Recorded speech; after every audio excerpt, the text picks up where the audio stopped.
세상의 변화를 알아가는 즐거움, 투자로 인생을 바꾸는 사람들, YG 클럽. 지금 고정 댓글을 확인하세요. 11월 20일에 저희가 이광수 대표님 오랜만에 모셨습니다. 복덕방 방장님. 광순의 복덕방. 아니 근데 광순의 복덕방은 뭔가 입에 쫙 달라붙는 것 같아요. 네. 이게 대혼의 복덕방 이러면 되게 느낌 없었을 것 같은데 왠지 광순의 복덕방이니까 쫙 달라붙던데요.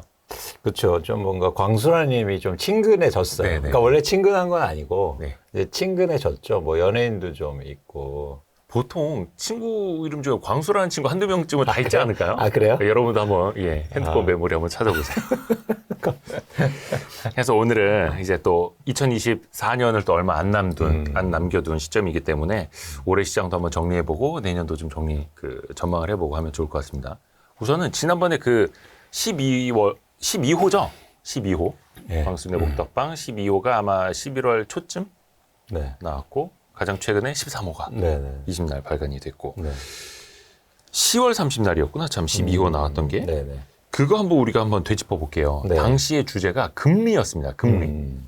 일반적으로 사람들 당연히 금리가 높아지면은 또 레버리지 일으키기가 쉽지 않으니까 네네. 집값에 조금 악영향을 받지 않을까. 네. 또 반대로 내년에는 금리가 낮아질 것 같은데 네. 그러면 좀 집값이 그래도 좀 살아나지 않을까. 일단 단순하게 생각해보면 저는 그렇게 볼 것 같거든요. 네.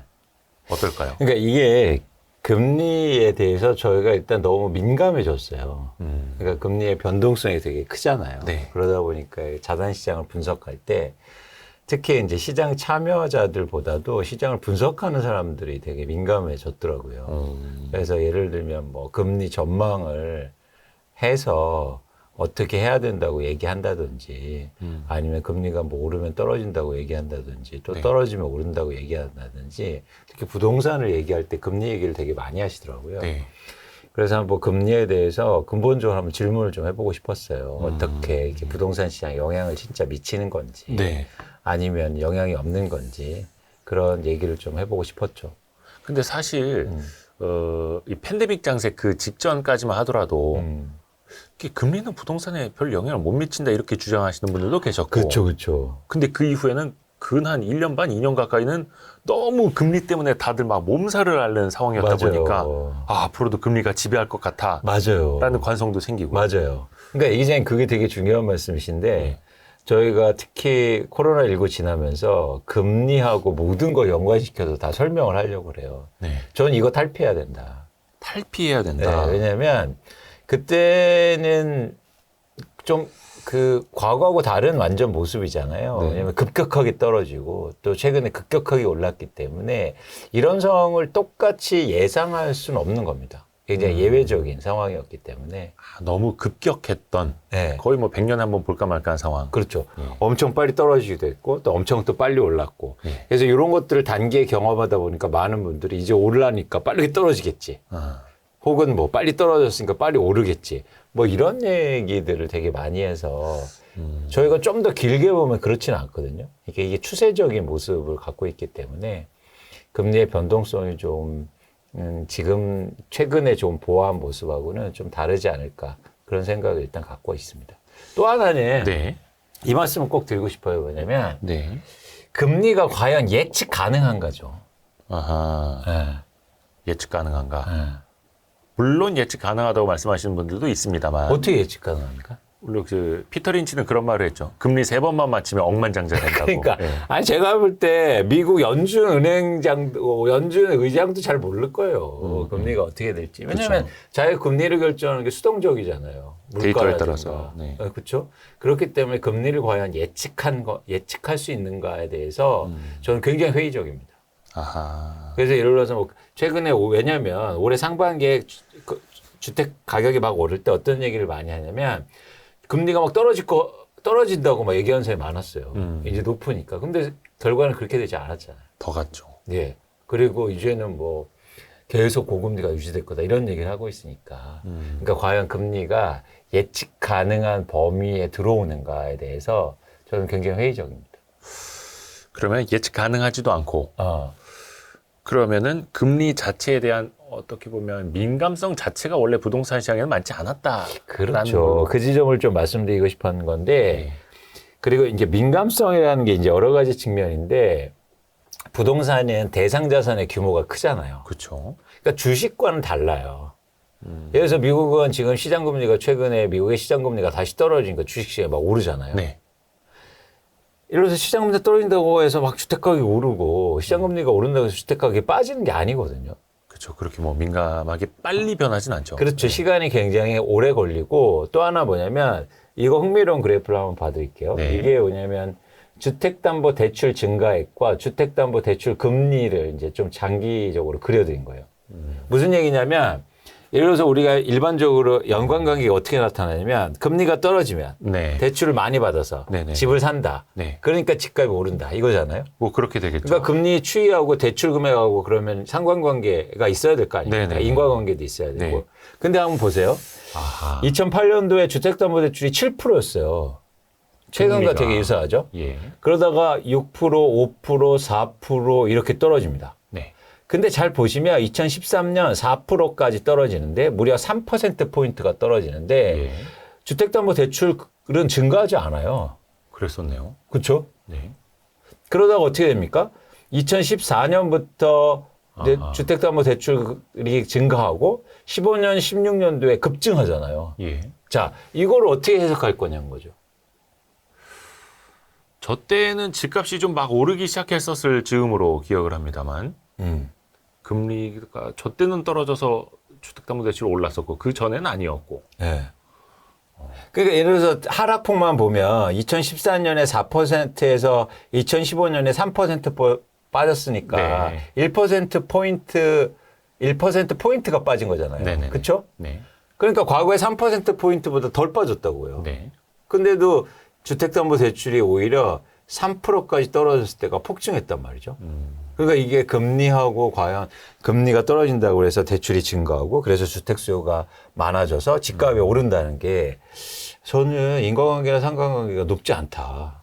데이터로는 딱히 어떻게 설명을 할 수가 없다. 근데 한 가지 설명은 돼요. 이게 이제 제가 말씀드리고 싶은 지점이기도 했는데 사람들은 경제적 현상에 대해서 적응적으로 기대합니다. 적응적 기대. 어떤 관성처럼. 그렇죠, 그렇죠. 네. 근데 관성이 생기려면 상당히 오래 기간 동안 사람은 이걸 경험해야 돼요. 무슨 얘기냐면 금리가 떨어져요. 네. 떨어진다고 해서 떨어지니까 앞으로 더 떨어질 거야 해서 대출 받아야지가 아니고 이게 계속 떨어졌을 때 사람들은 저금리네. 네. 그리고 금리 더 떨어질 수도 있겠나를 인지한다는 거죠. 그 순간 대출을 일으켜요. 그러니까 서서히 온다는 거예요. 아하, 조금 늦게. 합리적 기대를 하지 않으니까. 네. 그러니까 사실 이것처럼 나중에 폭발적으로 증가하는 거죠. 누적적으로. 예. 그동안 안 받았다는 거예요. 이런 가설은 하나 가능합니다. 시차를 좀 두고 그게 만약에 지금 통한다면은 고금리 상황이 됐기 때문에 사람들이 조금 더 위축되는 게 더 뒤에 올 수도 있다. 그렇죠. 그게 사실은 제가 이번 이 금리를 통해서 말씀드리고 싶은 첫 번째 주제예요. 저는 거꾸로 그렇게 여쭤보려고 했거든요. 물론 이제 뭐 페드와치나 막 이렇게 전문가들 이렇게 얘기를 들어보면 적어도 빠르면 내년 상반기, 뭐 5월, 6월, 내년 하반기에는 금리 인하가 미국에서부터 시작될 거다라는 게 일단 컨센서스예요. 네네네. 그러면 사람들이 기대를 하겠죠. 야, 지금은 고금리지만 금리가 피크아웃 할 수 있어. 그래서 집을 이제 좀 사야 되지 않을까? 과거에 금리 인하기 때 집값 오르는 거 봤지? 네. 우리도 서둘러서 영끌하자. 또 이럴 수도 있지 않을까? 그러니까 그게 합리적으로 저희가 일종의 솔직히 말하면 이대호 기자님은 예. 이 분야에서 많이 아시는 분이잖아요. 아니, 그러진 식자. 않습니다. 욕합니다. 식자. 사람들이 욕합니다. 무식하다고만. 이대호 무식하다 맨날. 근데 그렇기 때문에 상대적으로 합리적 기대를 하죠. 근데 많은 사람들은요, 그렇게 생각하지 않아요. 그러니까 뭐냐면, 예를 들어서 금리가 높았을 때 예. 낮아지는 걸 기대하는 게 아니고 이게 누적적으로 높아지면 그때부터 영향을 받기 시작한다는 거죠. 그게 이제 누적적으로 돼서 온다. 네. 그래서 최근에 금리가 굉장히 가파르게 상승했는데 저는 주택시장에 영향이 없었다. 그런데 이게 점점적으로 현실에 인지하게 되고 점차 영향이 커질 가능성이 있다는 거죠. 무슨 얘기냐면 쉽게 말해서 이런 겁니다. 제가 10억짜리 아파트를 5억 대출받아서 샀어요. 네. 자, 금리가 원래 주택담보대출가 3%였어요. 저 근데 갑자기요? 1년 만에 이게 6%가 올랐어요. 그러면 어떤 생각을 갖고 있습니까? 올랐으니까 빨리 팔아야지. 이런 생각 가진 사람이 어디 있어요? 소비를 줄이죠. 소비를 일단 줄이고 어떤 생각하면 일시적일 거야. 근데 6%가 내년에도 계속 가. 한 번 더 가. 그럼 어떤 생각하면 이거는 나 못 버티겠다. 이러면서 집을 팔 가능성이 있다는 거예요. 그 천천히 반응하게 된다. 천천히 반응하게 된다. 그러니까 시차를 두고. 그렇죠. 그게 지금도 좀 나타나고 있다고 보면 될까요? 요즘에 그러니까 이제 시작되는 거죠. 그 뉴스 기사들 보면 영끌했던 30대가 뭐 집을 내놓기 시작했다 뭐 이런 이야기 나오는데 이게 과연 이제 큰 빅데이터를 가지고 통계적으로 보여주는 거지 그냥 왜 기사들은 몇몇 케이스만 가지고 기사 쓰기도 하니까 그렇죠. 좀 헷갈리기도 하거든요. 지금 상황은 좀 어때요? 지금 상황은 이따도 말씀드리겠지만 어쨌든 매도 물량이 증가하고 있는데 이제 서서히 그런 변화들이 일어나고 있다고 보고 있는 거죠. 그러니까 금리가 지난해 말부터 인상되기 시작했잖아요. 네네. 그런 영향이 실제적으로 적응하면서 그 다음에 충격을 조금씩 주기 시작한다. 근데 그게 이제 시작이라는 걸까요? 그렇죠. 아 그래요? 근데 이제는 보시는 것처럼 한국이 뭐예요? 이게 상당히 심각한 상황인데 한국 주택담보대출에서 변동금리가 65%를 차지하고 있어요. 항상 많았죠 변동금리가. 네. 그러니까 이 금리 상승 리스크에 노출돼 있어요. 근데 처음 강조하지만 처음 딱 충격을 받았을 때는 액션하지 않는다. 행동하지 않는다. 일단 지켜보자. 관망하다가 그렇죠. 진짜 못 견딜 것 같을 때 그때 내놓는다. 그렇죠. 근데 그게 지금 이제 시작이라고요? 네, 그럴 가능성이 높다고 보는 겁니다. 네. 근데 이거 보세요. 반면에 네. 요거 보세요. 요거는 미국 가계 대출에서요. 예. 그 변동금리가 차지하는 비중이요. 그렇죠. 미국은 거의 다 고정금리라면서요. 네, 근데 원래는 한 27%, 30% 정도가 변동금리였어요. 네. 근데 왜 이렇게 변했을까요? 저게 언제적부터죠? 96년부터네요. 그렇죠. 96년부터 23년 1분기까지. 그러니까 2007년 이럴 때까지도 25%가 유지되잖아요. 그다음에 그들이 뚝 떨어지잖아요. 서브프라임 때문입니다. 아하, 그러네요. 네. 그때가. 그러니까 이게 사람들이 충격을 받은 거예요. 그러니까 이제는 변동금리를 비율을 낮추는 거죠. 사람들은 예. 다시 정리하자면 적응적 기대와 합리적 기대를 해요. 네. 그런데 일반적으로 대부분은 적응적 기대를 하죠. 게다가 적응적 기대를 했으면 미국엔 이런 현상이 안 일어나요. 여전히 변동금리가 높았을 거예요. 근데 왜 이러냐면 충격을 받았기 때문이에요. 큰 충격을 받잖아요. 그럼 사람들이 생각하는 방식을 그 분야에 대해서는 바꿉니다. 그러니까 이제는 이러면 안 되겠네 하면서 변동금리를 그래서 금리가 최근에 낮았는데도 불구하고 다 고정금리로 받아요. 미국은. 네. 근데 우리나라는 그런 충격이 그동안 없었기 때문에 아까도 보시는 것처럼 그냥 계속 변동금리 대출 비중이 높은 거죠. 그러니까 우리나라는 정책 당국에서도 계속 고정금리 더 많이 막 확대시키려고 하는데 이상하게 변동금리가 참 여전히 많습니다. 그게 저는 아직도 그 충격이 없었다. 사람들이 뭔가 좀 안정적으로 장기간 고정금리로 가져가려는 게 아니라 변동금리로 뭔가 좀 베팅하는 거죠. 베팅. 그런 심리가 좀 있다. 네. 근데 결과적으로 그게 금리 충격을 반영을 할 수밖에 없고 그게 이제 누적되다가 적응적 기대 하다 못해서 이제부터는 충격으로 행동을 변화시키게 된다. 그렇죠. 매달 100만 원 내는 게 2년 이상 되면요.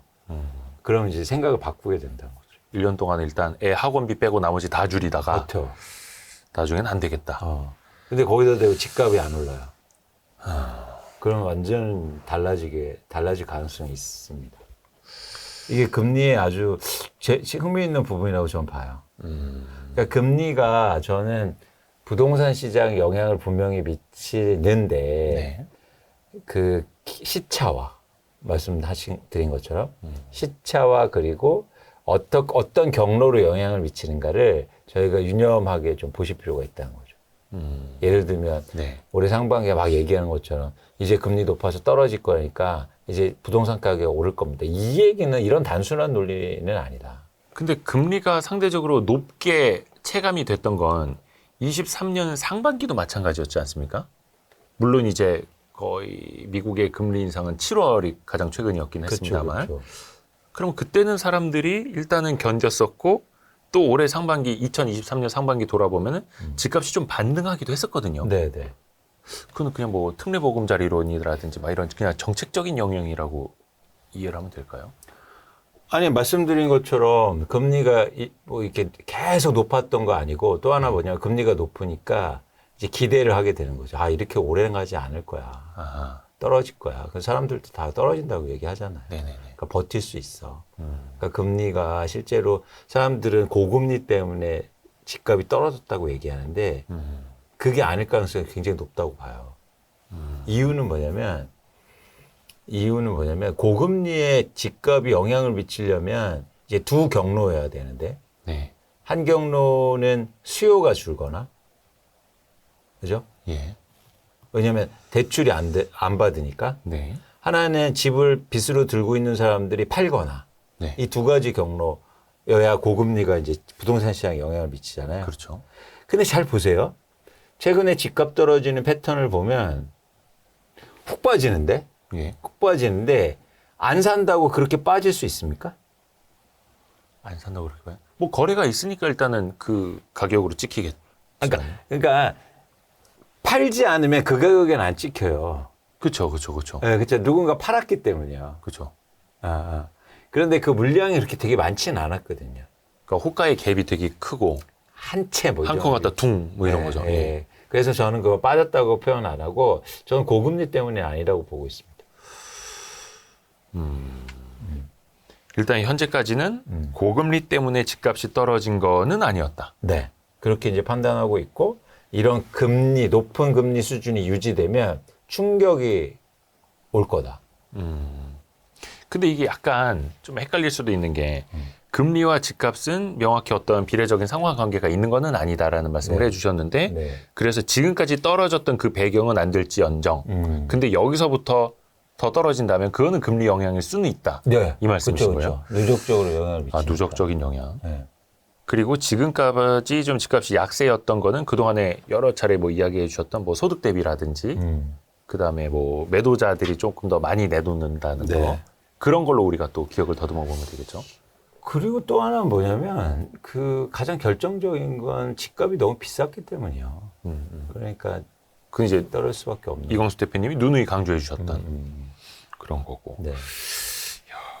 그럼 아까 잠깐 이야기를 해주셨습니다만 매도 물량이 이제 늘고 있다고 말씀을 해주셨잖아요. 네. 지금 시장 상황부터 좀 한번 좀 짚어주시겠어요? 좀 어느 정도인지. 그럴게요. 일단 우리가 네. 처음으로 보셔야 되는 건 말씀하신 것처럼 매도 물량인데요. 네. 제가 이걸 되게 강조하잖아요. 제가 솔직히 말해서 이거 매도 물량 처음 얘기했을 때 사람들이 웃었어요. 아 그래요? 네, 무슨 집값이 매도 물량이 결정해. 건설사가 짓는 아파트 양. 아 그게 공급이다 그랬죠. 그리고 뭐 실수요자들. 그러니까 집 계속 부족하다. 그게 공급이다. 이 매도 물량을 들고 나온 게 제가 몇 년 전인데 네네네. 사실 그때만 해도 얘기 안 했거든요. 근데 지금은 매도 물량 얘기를 많이 해요. 실제로 매도 물량이 공급이니까. 그 말인즉슨 과거의 공급은 분양 물량 막 이런 걸 생각을 했었는데 그렇죠. 이광수 대표님은 항상 분양 물량뿐만이 아니라 네. 매도자들이 내놓는 그것도 공급이다. 그렇습니다. 예. 그래서 예를 들면 우리가 집을 살 때 어떤 집을 삽니까? 누가 내놓은 집이죠? 그러니까 네네네. 그러니까 그게 공급 아니에요. 예. 그래서 보시는 그래프는 최근에 서울 아파트 매도 물량인데 올해 3월 이후 계속 증가하고 있잖아요. 네. 그래서 역대 최고치인 8만 호 정도로 이제 가고 있는데 매도 물량이 일단 증가하는 게 지금의 시장 상황입니다. 매도 물량의 증가는 뭐다? 공급이 증가하고 있다는 걸 의미하고 그렇게 되면 공급이 증가하면 당연히 가격이 하락할 가능성이 확률이 높아지는 거죠. 근데 지금 올해 초를 기점으로 해서 집값은 조금 상반기 반등을 하긴 했습니다만 네. 그 와중에도 매도 물량은 계속 늘었다. 그렇죠. 그러니까 흥미로운 지점은 뭐냐면 네. 매도 물량은 이런 성격이 있어요. 왜냐하면 집값이 오르면 네. 매도 물량이 만약에 계속 집을 갖고 있는 사람들이 계속 오른다고 기대를 하게 되면 예. 그럼 매물을 지금 팔 필요가 없잖아요. 거두죠. 그렇죠? 그러니까 사실은 집값이 오를 때 매도 물량이 증가한다는 건 쉽게 말해서 지금이라도 팔아야겠다. 이런 사람들이 많아지고 있다는 거거든요. 그러네요. 그게 이제 지금 사람들의 심리이고 그게 행태다. 그렇죠. 근데 여기서 이제 수요가 감소하고 있으니까 네. 특히 어떤 수요가 감소하고 있냐면 투자 수요요. 투자 수요가 감소한다. 네. 부동산은 어떤 자산하고 다르게 독특하게 수요가 두 가지로 분리됩니다. 네. 하나는 실수요와 하나는 투자 수요. 근데 이 투자 수요가 지금 감소하고 있어요. 혹시 투자 수요는 어떤 데이터로 볼 수가 있는가요? 뭐 2주택 이상자들 거는 다 투자 수요라고 보나요? 어떻게 봐야 되죠? 그럴 수도 있고, 그 다음에 갭 투자하는 건수. 갭 투자 건수. 네, 네. 그래서 이왕 말씀하셨으니까 예를 들어서 추세적으로 보면 네. 요거는 주택 소유자 중 네. 2건 이상 소유한 사람 비중이요. 어떻습니까? 계속 줄고 있죠. 그러니까 그냥 쉽게 말하면 다주택자네요. 그렇죠. 다주택자 비중이. 그러니까 이건 두 가지겠죠. 다주택자가 집을 팔거나 아니면 더 사는 다주택자는 없다. 그리고 이제 여기엔 데이터가 없지만 서울 아파트의 갭 투자 건수를 보면 한때 월간으로 해서 한 6천 건, 7천 건이었어요. 월간으로요? 네. 그렇게 많았어요? 네. 근데 지금은 188건입니다. 10월 기준. 그리고 전국적으로는요, 2017년도에 네. 우리 갭 투자하는 사람들이 18만 명 정도 됐거든요. 1년에요? 네. 네. 근데 2021년도에는 20만 명으로 증가한 거예요. 그러다가 이게 다시 뭐 거의 한 뭐 2만 명, 3만 명 수준으로 줄어들었거든요. 이렇게 변동성이 큰 거예요. 투자 수요. 그렇죠. 근데 사실상 집값을 올려놓는 거는 실수요도 있습니다만 갭 투자 수요까지 같이 얹어졌을 때 이렇게 가는 건데. 그렇죠. 근데 실수요는 변동이 크진 않잖아요. 막 찌르죠. 계속 그냥 사거나 예를 들어서 뭐 기껏해야 한 10% 언더에서 변동하는데 이건 갑자기 3, 4년 만에 막 10배로 증가한다는 거죠. 그래서 그 투자 수요도 줄고 있고 네. 대신에 매물은 쌓이고 있고. 그러면 수요가 감소하고 공급이 증가하니까 네. 집값이 떨어질 수 있는 거죠. 근데 이 집값이 떨어질 때 중간에 최근처럼 변동이 일어납니다. 네네네. 변동? 그러니까 회복, 상승. 그 큰 틀 안에서. 네. 네네. 떨어지는데 네. 이런 게 나타나요. 네네. 왜 일어날까요? 그거는 실수요 때문에요. 그 사이에서. 네, 왜냐하면 이렇게 떨어지면 가격이 떨어지잖아요. 그럼 이 시점에 실수요가 갑자기 증가해요. 가격이 떨어졌으니까.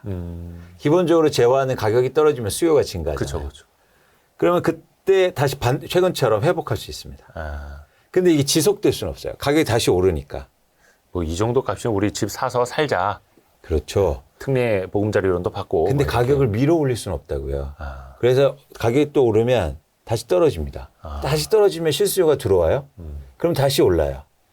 이런 상황이 이제 반복될 가능성이 높아요. 근데 여기서 굉장히 특징적인 현상이 있어요. 특징적인가요? 네. 고점은 계속 낮아져요. 하락장의 특성. 네. 그러니까 이 밴드 안에서 움직일 뿐 네. 이렇게 내려간다는. 그렇죠, 그렇죠.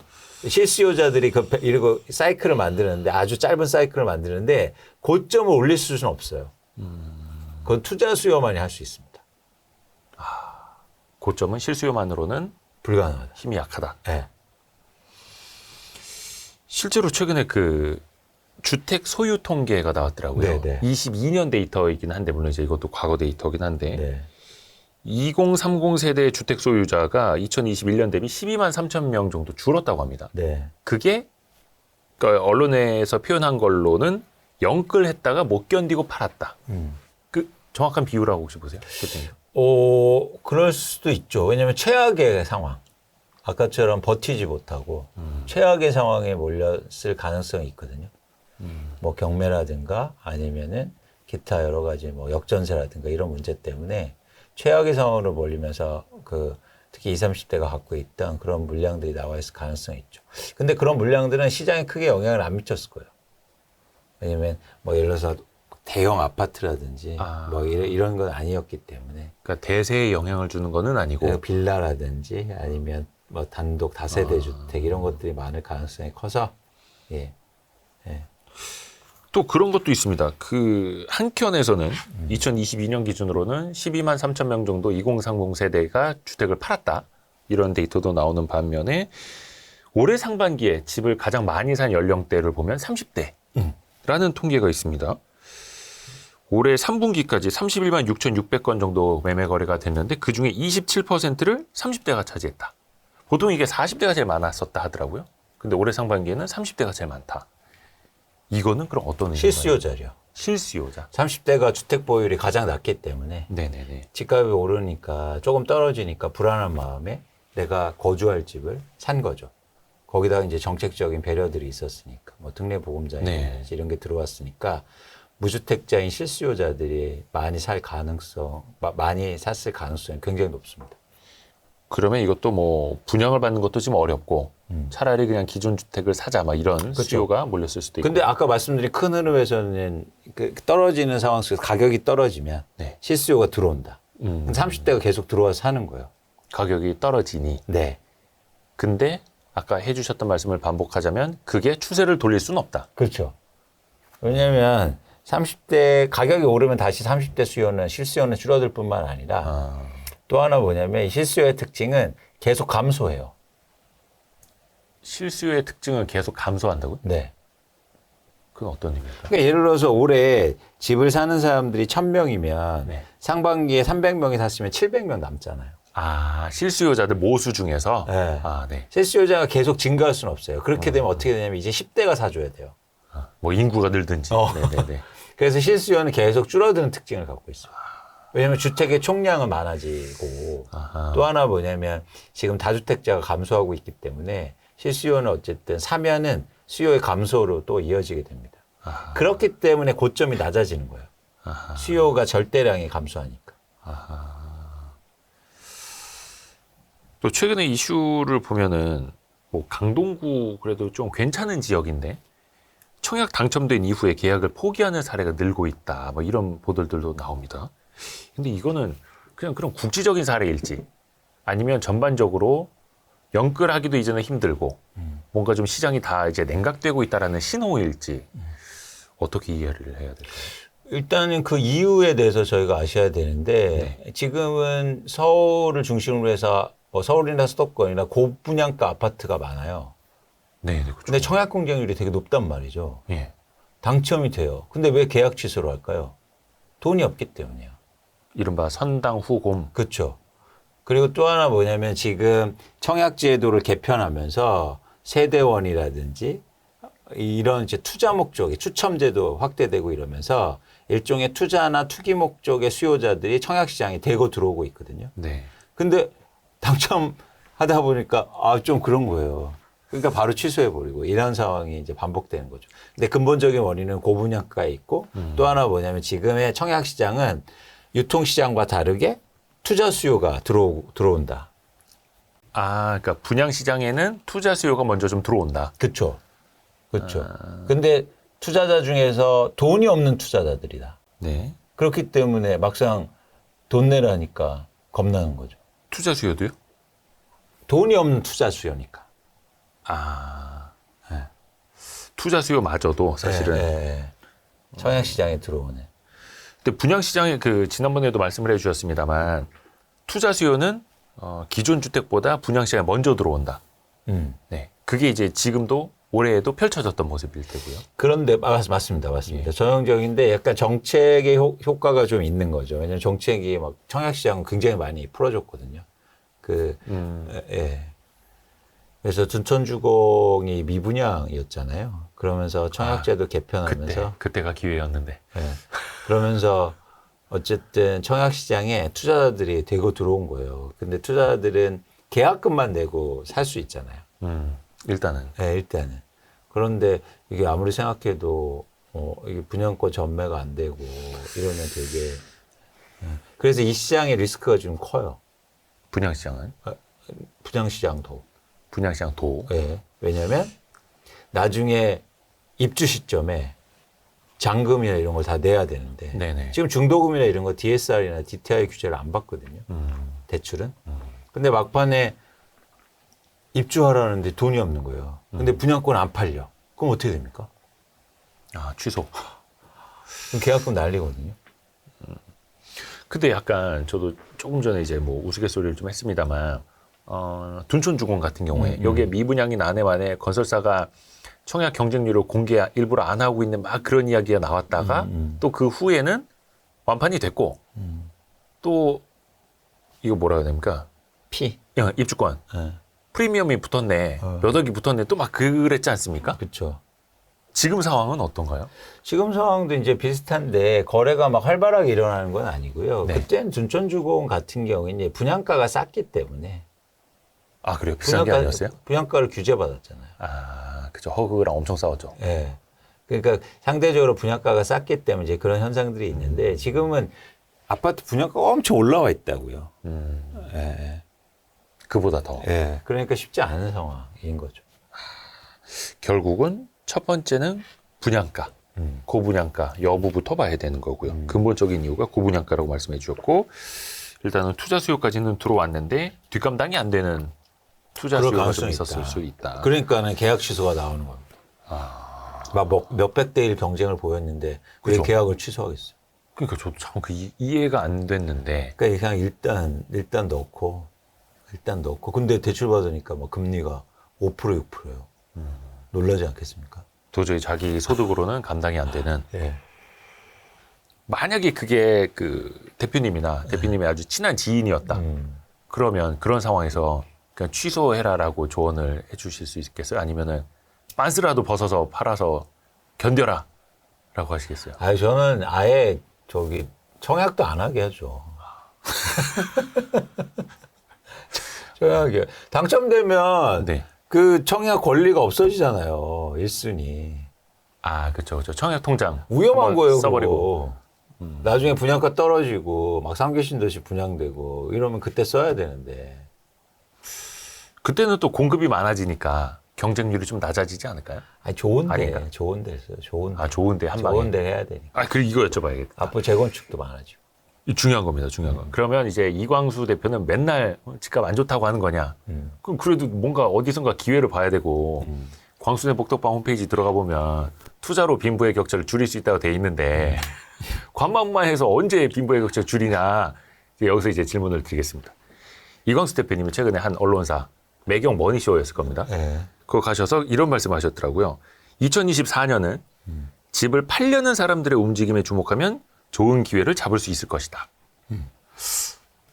요거 좀 구체적으로 설명을 좀 해주시면 좋을 것 같습니다. 그러니까 아까도 말씀드렸듯이 그 매도 물량이 되게 증가하고 있어요. 그래서 2024년도에는 네. 집값이 매도자들이 결정하게 될 거예요. 매도자들이 네. 결정하는 시장. 예. 그러니까 이거 한번 보세요. 요게 이게 가격이 하락할 때 주택 매매 가격을 어떻게 결정하는지 한번 보여드릴게요. 이자님 한번 생각해 보세요. 내가 이자님 집을 갖고 있습니다. 네. 전 무주택자예요. 네. 집을 갖고 있는 분은 기본적으로 어떤 의지를 갖고 있어요? 뭐 내가 상가보다는 비싸게 팔고 싶죠. 상가격을 떠나서 무조건 비싸게. 그죠? 네. 그래서 화살표는 이렇게 위로 향하게 돼 있어요. 당연하죠. 그리고 이게 일종의 최저 가격입니다. 아, 10억이라고 할게요. 이 가격으로는 안 팔아? 아, 네. 그리고 항상 위로 결정돼 있어요. 네네네. 자, 사는 사람의 의지는요. 이걸 의지 가격이라고 할게요. 의지 가격은 밑으로 향해가 있죠. 그렇죠, 최대한 당연히. 싸게. 네. 그래서 8억, 여기서 나타내는 8억은 최고 가격이에요. 최저 가격과 매도자의 최저 가격과 최고 가격이 만나야 거래가 되잖아요. 그게 이제 호가 체결이 되는 거죠. 그렇죠. 그게. 근데 여기 1단계에서는 지금 만나지 않기 때문에 네. 거래가 안 됩니다. 저게 뭐 최근일 수도 있고 뭐 작년의 흐름일 수도 있고 뭐 그런. 네, 네. 근데 앞으로의 흐름이라고 봐요. 근데 가격이 전반적으로 하락하는 기간에 누가 가격을 내릴까요? 매도자. 매도자들이 내리죠. 네. 그래서 가 과정이 일어나요. 예. 이 매도자들의 일종의 최저 가격이 8억으로 떨어져요. 네네네. 그렇죠? 이게 되게 중요해요. 가격을 누가 결정한다? 매도자. 그렇습니다. 매수자들이 절대 걱정하지 않아요. 쫓아가면서 사질 않기 때문에. 그렇죠. 그래서 매도자들이 이 가라는 과정을 통해서 8억 원을 결정돼요. 근데 8억 원의 매매 체결이 됐어요. 그러면 이 다음 과정은 어떻게 될까요? 당연히 매도자들은 이게 최저 가격이라고 생각하겠죠. 그러니까 직전에 다른 동 누가 아무개가 팔고 나간 그 가격. 그 가격이 최저 가격. 예. 더 밑으로는 안 팔아. 네네. 근데 사는 사람은요. 아 지금 내려가고 있는데 이렇게 생각. 그러면서 최고 가격을 떨어뜨려요. 그럼 또 거래가 안 돼요. 아하. 지금 이 과정으로 가고 내년에 이렇게 가거든요. 그럼 거래가 안 되잖아요. 그러면 거래를 원하는 사람은 어떻게 해야 됩니까? 이 매도자들은 최저 가격을 다시 낮추는 거예요. 네네네. 그래서 제가 강조하고 싶은 건 가격이 하락하는 전반적으로 시장이 침체되어 있는 구간엔 가격 결정자들이 누구다? 매도자. 매도자들. 그래서 2014년도에는 집값을 결정하는 게 제가 아까 말씀드린 것처럼 매도자들이란 거예요. 근데 이 매도자들이 흥미로운 변화가 있습니다. 일단 매도 물량을 증가시키고 있는데 네. 그래서 최근에 매도하는 사람들이 성격이 어떤가를 조사해 봤어요. 매도하는 사람들의 성격이요. 네. 그랬더니 최근에 매물이 증가함과 동시에 10년을 초과하여 보호하는 사람들의 매도 물량이 증가하고 있어요. 오, 장기 보유자들이 판다고요? 네. 그건 어떤 의미일까요? 이제 오를 만큼 올랐다? 그것도 해석이 가능하지만 일단 장기 보유자들을 저희가 조사해 보면 한국에는 요 그래프인데 장기 보유자들의 변동폭이 되게 커요. 어떤 거래에 파는 물량이 아. 확 증가했다가 확 감소하고 또 확 증가시킵니다. 이거 무슨 얘기예요? 집을 확 팔고 확 안 팔고 이럴 가능성은 투자 목적으로 보유한 사람들 일 가능성이 높다는 거예요. 그렇죠. 장기 보유자라면 예를 들어서 내가 5억에 샀는데 10억에 파는 거나 9억에 파는 거나 뭐 빨리 처분하고 딴 데로 옮겨가자 또 이럴 수도 있잖아요. 그렇죠, 그렇죠. 네. 그러니까 이 10년 초과해서 갖고 있는 사람들이 집을 파는 물량이 증가시키는 건 굉장히 의미 있는 변화라고 봐요. 의미 있는 변화. 네. 그러니까 드디어 투자자들이 많이 팔기 시작했다는 거예요. 네. 근데 이 투자자들은 10년 이상 보호했기 때문에 절대 집은요, 제가 생각하기에는 네. 최악의 상황이 아니면 네. 싸게 안 팝니다. 막 급할 때 아니면 그렇죠. 그래서 경매가 나오는 거예요. 버티다가. 끝끝내. 네. 그래서 진짜 매도 물량이 많이 증가하면요.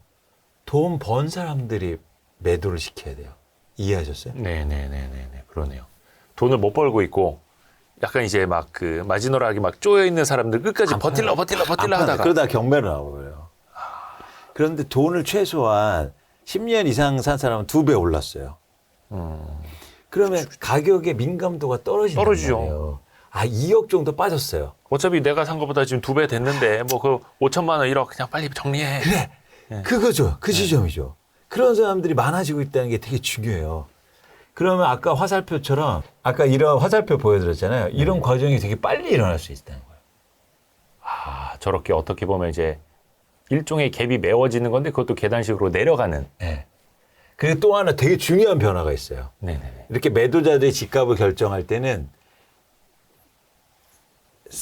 가격이 내려난 아파트 수가 많아져요. 가격 내려놓는 아파트가 많아진다. 네. 그러니까 최근에 쫓아내려가니까. 하락할 때는 떨어진 게 아니에요. 그쵸. 다 버티고 있으니까. 또 하나는 이건 거예요. 이게 한번 생각해 보세요. 10억짜리 아파트가 10개 있습니다. 예. 그게 최근에 30%가 하나 빠졌어요. 한 채가. 최근 상황을 보면. 10억짜리인데 누가 7억에 팔았다. 네, 하나 빠졌어요. 이래서 사람들이 난리 난 거예요. 근데 한 채가 빠진 거예요. 그쵸. 그렇죠? 뭐 사실상 증여다, 뭐 막 직거래다, 막. 예. 그러면서 이제 9억이 다시 올랐어요, 이게. 예. 실수요자를 사서. 네. 그 한 채를. 네. 그런데 내년에는 어떤 현상이 일어나냐면 10채의 10억짜리, 9억짜리가 8억으로 빠집니다. 근데 세 채가요. 아, 이제 근데 그럼 좀 더 상징성 있겠네요. 뭐가 더 많이 빠진 겁니까? 한 채가 7억 빠진 게 많이 빠진 거예요? 세 채가 8억 빠진 게 많이 빠진 거예요? 제가 봤을 땐 그래도 후자 같은데요. 그렇죠. 예. 왜요? 거래가 좀 있으니까. 그뿐만 아니라 사는 입장에서. 그 더 신뢰도가 있다라는 거죠. 아니요. 사는 입장에서는 용이하단 말이에요. 빠진 아파트를 사기에. 많으니까 이거 한 차 사기엔 하늘의 별 따기였다고. 아. 그래서 어떤 분이 이제 저보고 그 가격 때 매물이 좀 나온다. 8억에. 이건 빠진 게 아니에요. 제가 어떤 말을 쓰냐면 많이 빠졌는데 많이 빠지지 않았어요. 네? 가격은 빠졌지만 네. 물량이 많지 않았다고요. 이제는 많이 빠진 게 많이 나옵니다. 많이 빠진 게 많이. 그건 매도 물량이 많아지기 때문에. 그러니까 어떤 사람은 30% 빠진 가격에 누구는 정말 발바닥에서 살 수 있었겠지만 사실상 발바닥에서 사는 건 불가능한데 무릎 정도에서는 사러 좀 들어올 수도 있고 거기서부터는 매물도 좀 늘어나고. 네, 근데 거래도 생기고. 없었어요, 그게 많이. 근데 한번 누군가 발바닥을 보여주니 무릎쯤 됐을 때는 그것도 있고 이제 매도 물량이 증가하니까 이제 매물의 양이 많아진다. 빠진 게. 네네. 그럼 내 집 마련이 훨씬 쉽잖아요. 사는 사람 입장에서는. 네. 그럼 더 매수자 우위 시장이 되는 거네요. 그 이후에는. 네. 네. 그 이후에 이제 사는 사람들이 나오고 그래서 그런 시기가 오면 독특하게 어떤 현상이 일어나냐면 가격은 안 오르는데 거래량만 증가합니다. 가격은 안 오르는데 거래량만 증가한다. 네. 이거는 좀 긍정적인 거예요? 그렇죠. 바닥이 만들어진다. 그렇죠. 그때 이제 집을 사자는 거죠. 그러면은 그러니까 다시 말씀드리면 가격은 안 오르는데 네. 거래량이 증가할 때는 시장에 어떤 변화가 왔을 때일까요? 수요와 공급만 얘기하시면. 그러면 어느 정도 저 밑으로 내려가서는 거기서부터 호가가 만나는 지점이요. 만나는 지점인데 예. 그냥 단순하게 보면 공급은 많은데 공급도 많고 수요가 많을 때 그런 현상이 나타나요. 공급도 많고 수요도 많고. 그러니까 가격은 안 오르는데 거래만 활발하게 진행돼. 그런 시기가 반드시 옵니다. 그게 시기가 온다는 거예요? 어디 지역이 온다가 아니고? 네. 시점이. 그게 뭐 서울 뭐 수도권 비슷하게 뭐 이런 그쵸. 식으로. 그렇죠. 혹시나 그게 뭐 전국적인 현상일 수도 있을까요? 아니 이제 시차가 좀 필요하겠죠. 예, 왜냐면 또 이게 지역마다 보시는 분들이 또 체감도가 또 다를 수 있으니까. 저희 와이스트릿은 전국 방송이거든요. 아니, 너무 피식 웃으신 거 아닙니까? 예? 미국에서도 보시고 그러세요. 네. 세계 방송이라고 하시죠, 그럼 뭐. 아니, 그래도 너무 건방지다. 그런 의미에서 웃는 건 아니고 갑자기 잠깐만. 요즘에도 그런 용어를 쓰는. 아니 근데 이게 실제로 헷갈려들 하세요. 왜냐면 지역별로 이제 편차가 생기지 않습니까? 저희 지방하고 막. 네. 예. 근데 그거를 저희가 정확히 예측하기는 힘들어요. 근데 저는 의외로 그러니까 이런 거거든요. 가격이 많이 빠진 데가 그런 데가 먼저 나오겠죠. 많이 빠진데 가격이 일단은 많이 지방이 빠지고. 먼저 그렇게 회복할 수도 있습니다. 아 그래요? 먼저 많이 빠졌으니까. 그러니까 이론적으로는 가격이 먼저 빠지고 그 다음에 가격은 안 오르는데 거래량이 증가하는 곳. 그렇죠. 그게 공급이 늘고 수요도 늘고. 그렇죠. 그런 정도면 사도 된다. 그렇죠. 그러면 네. 이게 물론 이제 딱 찍어서 표현하시기는 좀 어렵겠습니다만 도대체 가격이 어느 정도 빠져야지 좀 내렸다는 건가?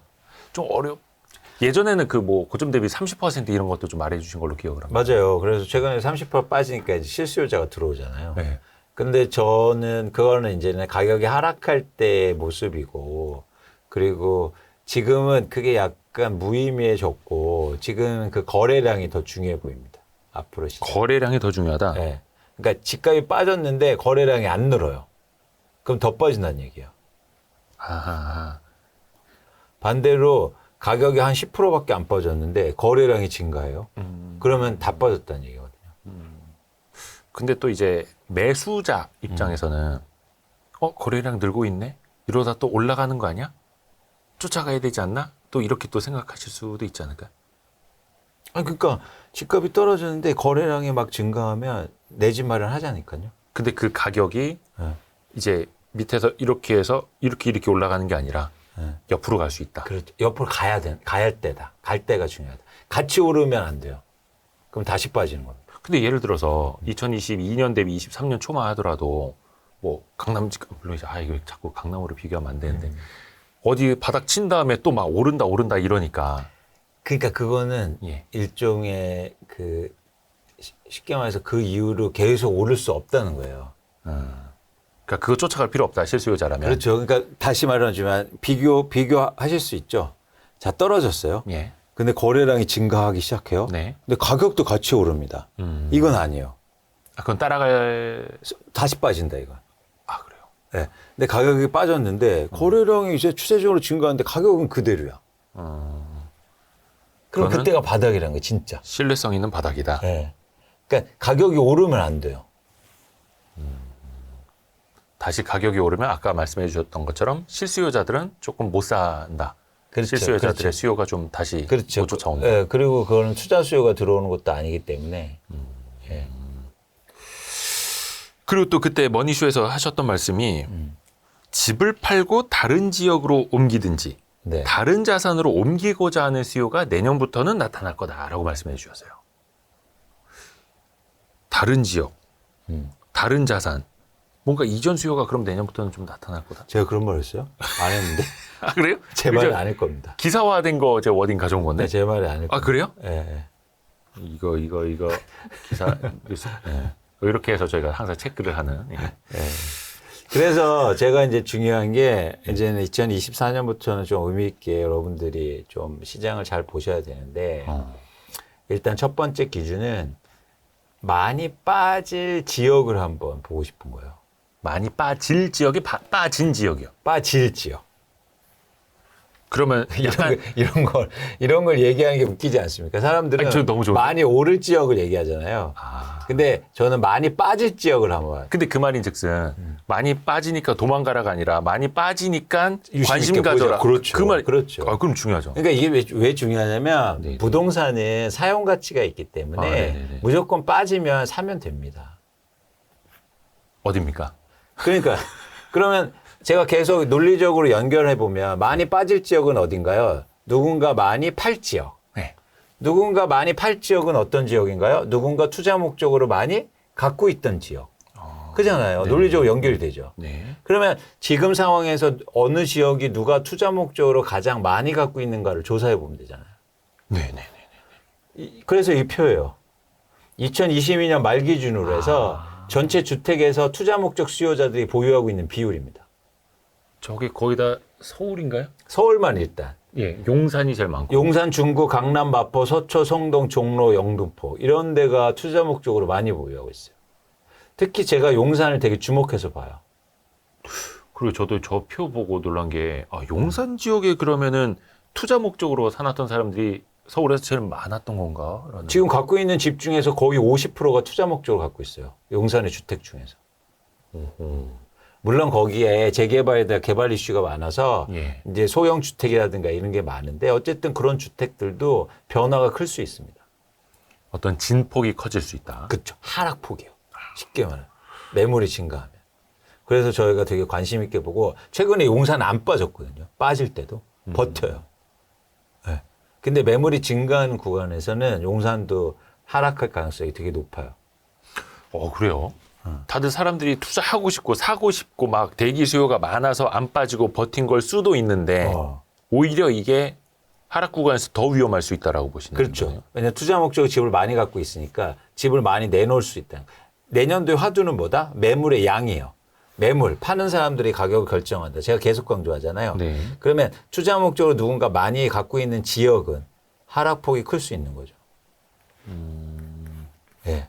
근데 또 이게 그 재규성 이론이라는 것도 있지 않습니까? 항상 사람들의 기대 심리가 이 가격에도 또 영향을 주는 네. 사람들의 예측이 또 가격에 영향을 주듯이 네. 그러면 이제 용산 지역도 예를 들어서 이광수 대표님이 와이스트리트 나가서 용산은 많이 빠질 수 있는데 네. 또 반대로 그 말은 많이 빠지면 사도 되는 지역 혹은 사고 싶은 지역 이렇게 돼버리면 또 그 말이 선반영이 되면서 안 빠질 수 있지 않습니까? 안 팔면. 예. 안 팔면 안 빠지죠. 근데 그게 이제 막 팔기 시작하면 이제 후두두둑 그렇죠. 될 수 있다. 그러니까 물론 조건이 파는 게 우선 조건이어야겠지만 네네네. 와이스트리트 많이 안 보시잖아요. 아, 예. 저희가 거의 구독률이 거의 유료 매체 수준입니다. 그러니까 그럴 가능성은 되게 적다. 아니, 이광수 대표님이 다니시면서 많이 말씀하시잖아요. 아니, 안 말할 거예요. 다른 데서. 아니, 자기가 이거 다른 데 얘기하면 욕만 먹거든. 광수 복덕방 이렇게 13호 얘기 써놓으시고 이거 많이 안 보니까. 예. 이게 저 많이들 구독하시잖아요, 이거. 그래도 막 몇십만 명 이렇지는 않으니까. 아니 근데 이게 저는 이게 좋은 게 뭐냐면 페이퍼가 나오지 않습니까? 그 저도 페이퍼를 봐요. 솔직히 이해가 잘 안 가요. 아, 그래요? 그러니까 대표님 굉장히 쉽게 자료가 쓰는 이해가 안 가는 게 아니라 모든 대부분의 페이퍼들이. 것들이. 근데 그거를 이제 약간 온라인 동영상 강의, 일타 강사들이 강의를 해주면 그 참고서랑 같이 보면서 하면 이해가 훨씬 더 빠르잖아요. 그 느낌입니다. 아, 맞아요. 그래서 제가 사실 저 유튜브 안 하잖아요. 네. 유튜브 안 하는데 어쨌든 이걸 쭉 설명해 주면 쉽겠는데 저는 여러분들이 읽으셨으면 좋겠어 그래요. 읽는 것도 좋고. 그러니까 읽지 않으면 제가 일방적으로 얘기하고 주입식 교육이면 이게 안 돼요. 상상이 발휘가 안 되고 정작 중요한 게 뭔지 모릅니다. 투자에서는 주입식 교육을 받으면 안 돼요. 약간 최근 그 광수된 복덕방 자료 발간하신 거 보면 되게 열린 결말이던데요, 맨 마지막이. 되게 뭔가 물음을 던지시는. 그러니까 왜냐면 저는 여러분들이 생각을 많이 하셨으면 좋겠어요. 그러려면 유튜브에 나와서 뭐 찍기 강의처럼 이걸 받으면 안 된다고요. 전 투자에서도 훨씬 더 중요하다고 봐요. 맞습니다. 그래서 스스로 판단하는 힘. 그렇죠. 그게 진짜 중요합니다. 근데 방금 그 YC 많이 안 보신다 그랬잖아요. 저희가 그 방향으로 가고 있거든요. 스스로 판단을 해야 되고 물고기를 잡아주는 게 아니라 물고기 잡는 방법을 배워야 된다. 좋아요. 그러니까 많이 안 보세요. 그러니까 오히려. 그러니까 이게 야 바빠 죽겠네 지금 저기 물고기 잡아주고 맞아요. 난리 났는데 맞아. 지금 니네 한가하게 뭐 하고 있는 거냐. 맞아요. 그래서 막 뭐 어떤 주식 어떻다 이 주식 사라 마라 내 계좌 보여줄게. 이거 사면 나도 샀잖아 너도 사 이러고 해서 빠지면은 3년 후에 오를 겁니다. 뭐 이러잖아요. 그렇게 하면 확실히 이게 장사가 잘 돼요. 그러니까 이게 그런 게 요즘에는 이게 통하더라고요. 그래서 이렇게 우리도 레포트 그렇게 해야 내면 되는데. 생각하라고 하면 이제 돈이 안 되는 거지. 저도 한번 좀 계좌를 보여드리고 네. 최근에 제가 좀 수익률이 괜찮거든요. 예. 이거 우리도 좀 장사를 해야 되는데 이거. 저희는 장사하긴 글렀어요.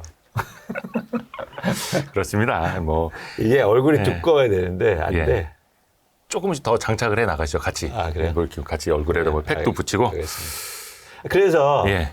그래서 이런 거를 이제 의미 있게 보고 내년도에도 이런 것들이 중요하고요. 전국적으로도 한번 볼까요? 네. 전국적으로 보면 이거 한번 참고해서 보시면 여러분 광순회 복덕방 홈페이지 들어오시면 다 받으실 수 있고 네. 뭐 무료입니다. 그런데 예를 들어서 부산 같은 경우에 이거 좀 확대해 볼게요. 부산 같은 경우에는 뭐 중구 같은 데가 투자 비율이 거의 40% 정도 되잖아요. 조금만 더 확대해 주시죠. 조금만 더 확대할까요? 또 핸드폰으로 보시는 분들 계실 테니까요. 네. 이런 거잖아요.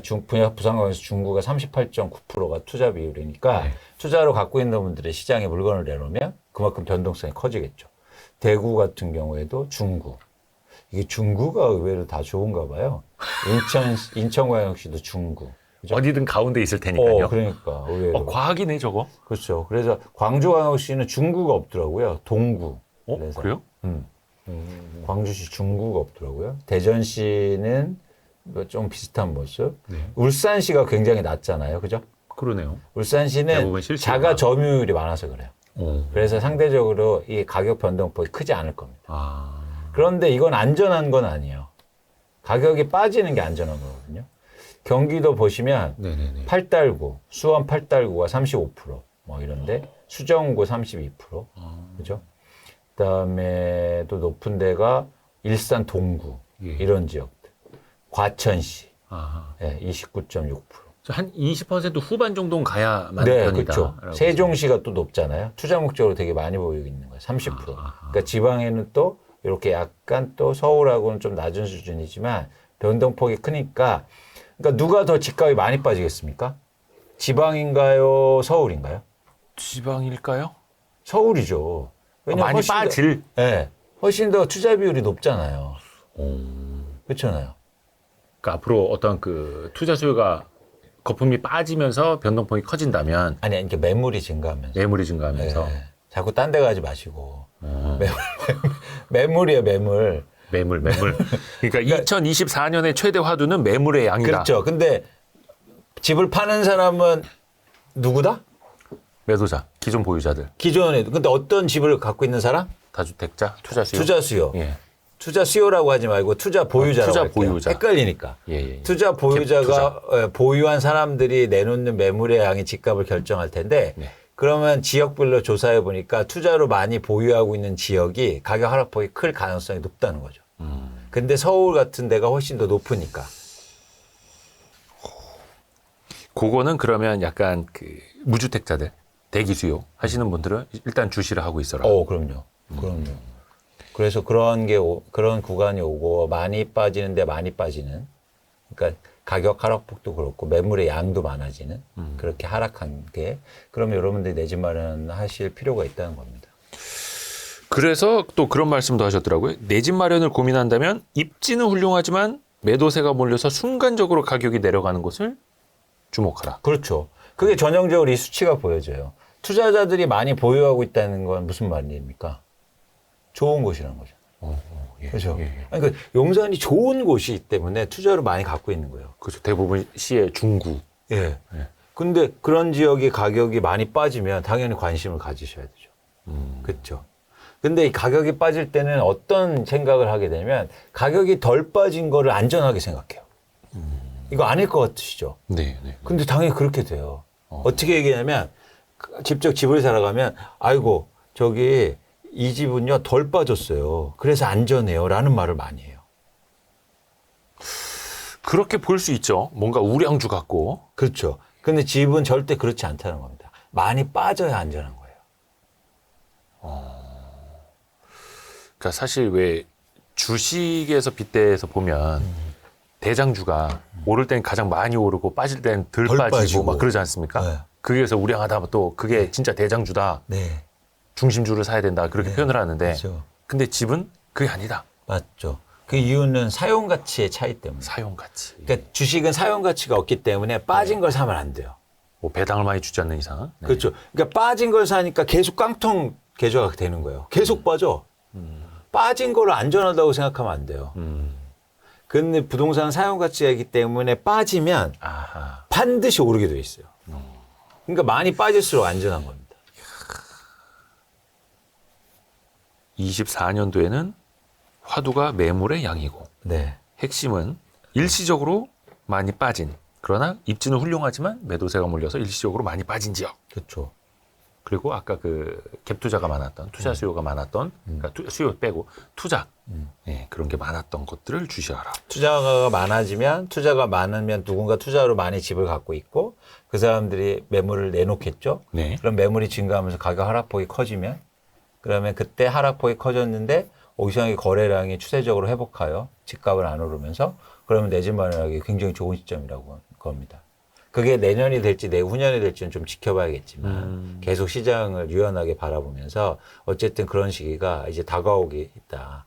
올해는 아니었다라는 겁니다. 그러니까 그게 시점까지 명확히 다 볼 수는 없겠지만 이러이러한 조건이 그렇죠. 나타난다면 그렇죠. 관심을 갖고 보시라. 그게 더 정확한 거예요. 제가 볼 때는. 어떻게 2024년, 25년 어떻게 맞춥니까? 근데 조건을 얘기하는 순간 유연하게 되고 그걸 맞출 확률이 높아져요. 그리고 또 그 재건축 재개발 같은 경우에도 물론 요즘에는 좀 기대가 많이 떨어지기는 했습니다. 네, 이것도 그때 머니쇼에서 하셨던 말씀이 올해는 재건축 재개발이 빠르게 진행될 거라는 기대감이 막연한 기대감이 있었다면 내년에는 오히려 실망감이 커져서 밀릴 가능성이 있다. 네. 그러니까 기간이 밀린다는 게 아니고 두 가지 이유인데요. 첫 번째는 올해 굉장히 특징적인 모습이 있어요. 왜냐하면 예를 들어서 안전진단이라든지 이런 절차가 되게 빨라지는데 네. 근데 가격이 그만큼 의미 있게 막 탄력적으로 오르지 못해요. 이유가 뭐냐면 너무 많아졌어요. 아, 그러니까 이 재건축이라는 게 왜 가격에 바로 영향을 미치냐면 희소성 때문이에요. 그렇죠. 그러니까 다 안 되는데 내단지만 되는 거예요. 안전진단 통과되고. 아하. 그러니까 희소성이 있어서 안전진단 통과되고 시공사 선정되고 이러면 집값이 막 그때마다 단계별로 확 올랐거든요. 네네. 근데 이제 너도 나도 안전진단 다 통과해. 그리고 너도 나도 고층 아파트 만든대. 그러니까 희소성이 없어지는 게 지금 재건축이나 재개발의 가장 큰 이슈예요. 희소성이 떨어진다. 희소성이 없으면 자산의 가치가 이렇게 오르기 쉽지 않지 않습니까? 그렇죠. 예. 그렇죠. 또 하나 뭐 재건축 비용 같은 게 더 많아지는 것도. 그래서 이제 두 번째가 그거예요. 뭐냐면 지금 건설사들이 이건 건설사들이 내부 모습을 좀 아셔야 되는데 건설사들은 사업 포트폴리오가 굉장히 다양하잖아요. 네. 그렇기 때문에 아주 기본적이라는 게 아니고 일반적으로 최근에 영업을 어떻게 했냐면 서울이나 수도권의 좋은 지역은 재건축 재개발을요. 그러니까 쉽게 말해서 거의 비입회했어요. 아, 돈 안 남기고. 왜냐하면 홍보라든가 예. 나중에 큰 시장을 보면서. 근데 그러면 주택 사업이 최근에 GP 마진이 그러니까 매출 영업이익률이 막 15% 10% 이상씩 나왔다고요. 매출 총이익률. 예. 네. 근데 왜 서울에서 재건축을 비입해 했는데 이익이 안 남는데 그 높은 이익은 어디서 나왔을까요? 뭐 해외 토목 뭐 어디?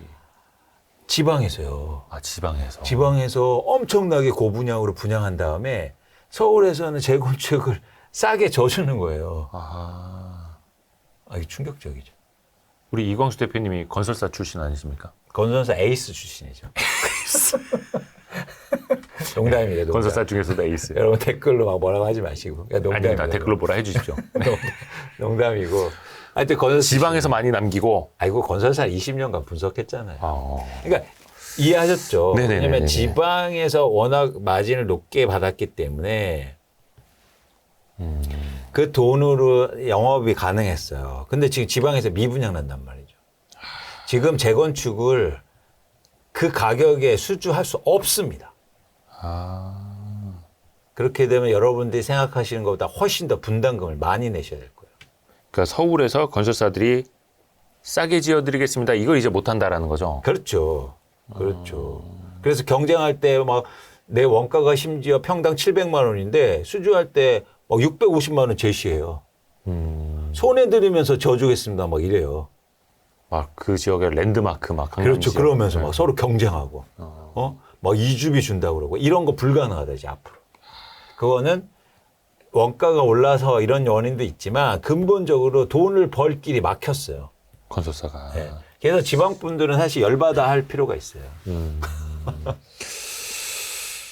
지금까지는 그렇게 해도 영업이 됐으니까 또 그렇게 했겠죠. 돈을 벌었으니까.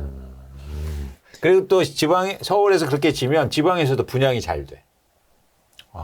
뭐 강남에 온 게 뭐, 우리 동네에도 옵니다. 이렇게 하면서. 강남의 어떤 우리 시그니처 디자인과 조경을 그렇죠.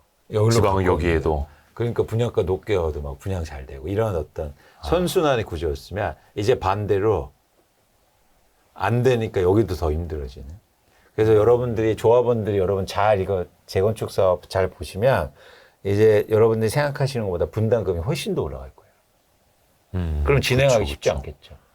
그렇죠. 그러면 또 재건축도 더 지연이 되는 거고. 그렇죠. 그럼 또 반대로 재건축도 그러면 공급이 또 많아지진 않을 테고.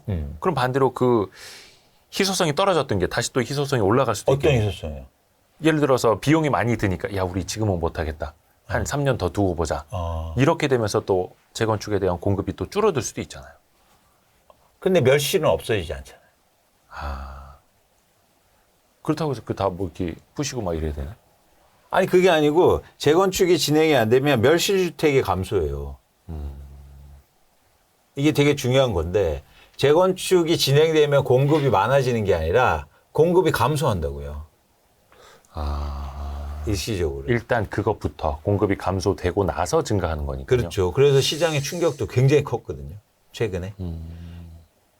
서울에만, 그러니까 제가 약간 지금 헷갈린데 전국 기준으로 해서 거의 12만 채가 한 해 없어집니다.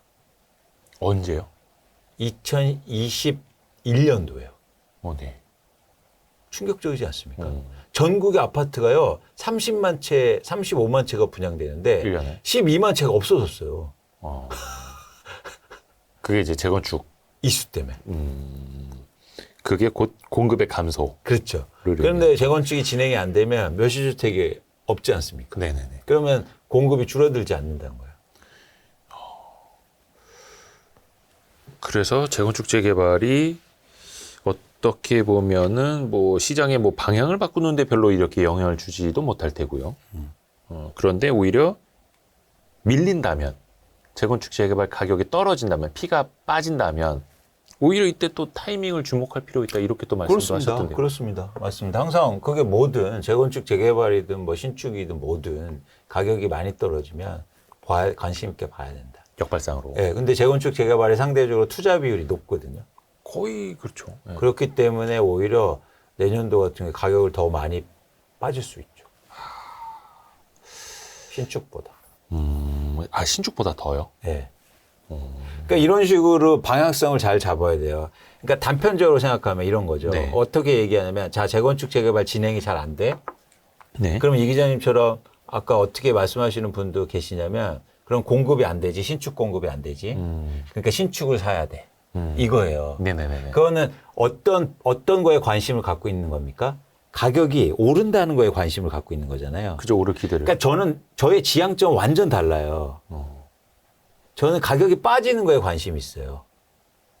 거의 밑에서 입 딱 벌리고 있는. 네. 그러니까 재건축이 진행이 안 돼. 그러면 신축이 올라간다는 얘기를 드린 게 아니에요. 재건축 안 돼. 그럼 실망해서 투자 목적으로 재건축 갖고 있는 사람들이 많이 팔면서 가격이 빠지겠네? 네. 그러니까 재건축 아파트를 그럼 사야 된다는 얘기예요.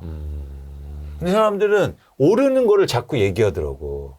보통 사람의 심리가 그렇죠. 오르는 거엔 승부가 될 수 없어요. 돈 번 사람들 잘 보세요. 부동산에서. 쫓아가서 돈 버는 게 아니라 기다리거나 빠진 거 샀을 때 돈 버는 거예요. 전 지금 돈 버는 얘기를 하고 싶다는 겁니다. 그죠. 근데 사람의 심리가 항상 오른다는 거기 막 몰려가는데. 거기에는 돈이 없어요. 특히 부동산은. 쉽게 말해서 재건축 진행 안 돼? 봐봐. 새 아파트 그럼 모자라지? 새 아파트 오를 거야. 새 아파트 사. 여기는 돈이 안 된다니까요. 재건축 안 돼요? 그럼 재건축 아파트 빠질 거죠. 그러면 재건축 아파트 사세요. 이게 돈이 되는 거죠. 거꾸로. 네. 그래서 앞에서도 그 아파트 사례도 그렇게 말씀을 해주셨고 재건축 역시 그 프리미엄이 빠진다면 또 이것도 그러면은 아파트랑 비슷할까요? 가격이 많이 빠진 상태에서 이것도 역시 뭐 물건들 딱지들이 많이 거래가 되면 그렇죠, 그렇죠. 근데 흥미로운 게 또 있습니다. 저는 그러니까 이게 불확실성을 계속 줄이는 작업인데 투자는 네. 기대값을 높이는 과정이잖아요. 자, 오를 거를 예상하고 투자하는 거하고 네. 제 말대로 빠지면 사자라는 거하고 어떤 게 더 기대값이 높습니까?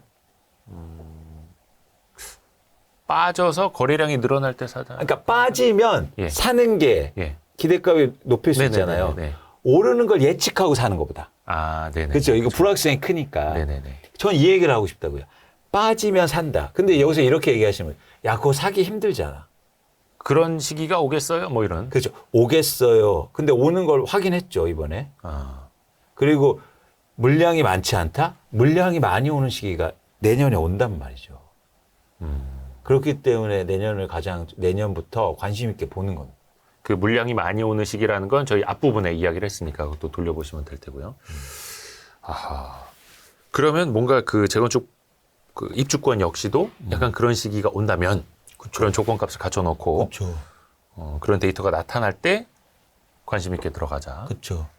그러니까 주식은 유동성이 크기 때문에 실적을 예측하고 랜드 가격이 오르는 걸 예측하고 지금 가격에 살 수 있어요. 네. 그렇죠? 근데 부동산은 굳이 그렇게 할 필요 없단 말이죠. 빨리.